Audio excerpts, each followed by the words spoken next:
Ready start.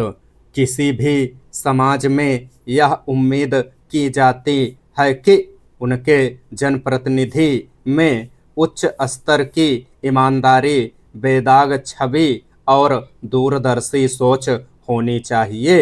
एक आदर्श राजनेता उसे कहा जाता है जो व्यक्तिगत स्वार्थ से ऊपर उठकर राष्ट्र और समाज के कल्याण को प्राथमिकता दे। मगर जब कोई नेता गंभीर आरोपों में घिरा हो तो वह जनता की अपेक्षाओं की कसौटी पर कितना खरा उतर पाएगा, इसका अंदाजा लगाना मुश्किल नहीं है। हाल ही में सर्वोच्च न्यायालय में दाखिल एक हलफनामे में बताया गया कि देश भर में सांसदों और विधायकों के खिलाफ 4000 से अधिक आपराधिक मामले दर्ज हैं। इनमें 300 से ज़्यादा सांसद तथा 14 मुख्यमंत्री भी शामिल हैं। ऐसे में यह सवाल उठना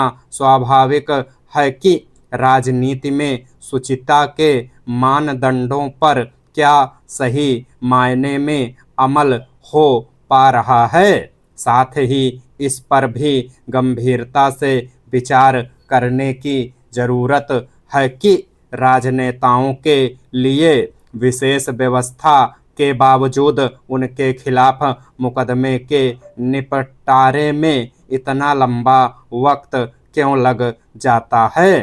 देश की राजनीति में आपराधिक मामलों का सामना कर रहे नेताओं को लेकर लंबे समय से सवाल उठते रहे हैं। इस मुद्दे पर अलग अलग समय में बहस और चर्चाएं भी होती रही हैं। इसके बावजूद विधायिका में ऐसे जनप्रतिनिधियों की उपस्थिति बनी हुई है जिनके खिलाफ कई आपराधिक मामले दर्ज हैं। सवाल सिर्फ मुकदमे जल्दी निपटाने का नहीं है, बल्कि इसका सीधा संबंध राजनीति में आपराधिक छवि के लोगों की मौजूदगी और जवाबदेही से भी है।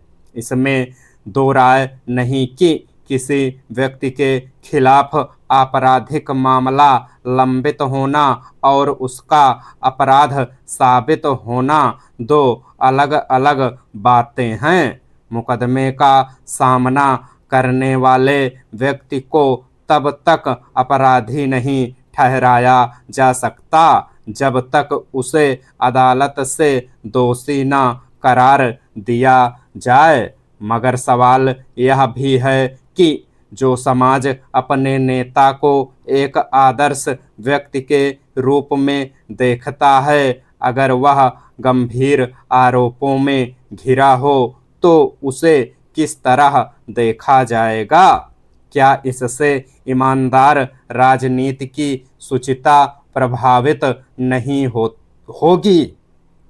नैतिकता का तकाजा तो यही है कि जब किसी जनप्रतिनिधि पर गंभीर आरोप लगें तो वह विधायी पद से खुद को अलग कर ले। लेकिन आज के समय में ऐसे उदाहरण दुर्लभ हैं। गौरतलब है कि चुनाव आयोग ने सभी राजनीति दलों की ओर से अपने उम्मीदवारों पर दर्ज आपराधिक मामलों की जानकारी सार्वजनिक करने की व्यवस्था लागू की है, ताकि मतदाताओं को यह निर्णय करने में आसानी हो कि उन्हें किसे अपना जनप्रतिनिधि चुनना है। मगर इस सब के बावजूद राजनीति में आपराधिक छवि के नेताओं के प्रवेश पर अंकुश नहीं लग पाया है। हलफनामे में कहा गया है कि वर्ष 2025 में सांसदों और विधायकों के खिलाफ 1243 आपराधिक मामलों का निपटारा किया गया।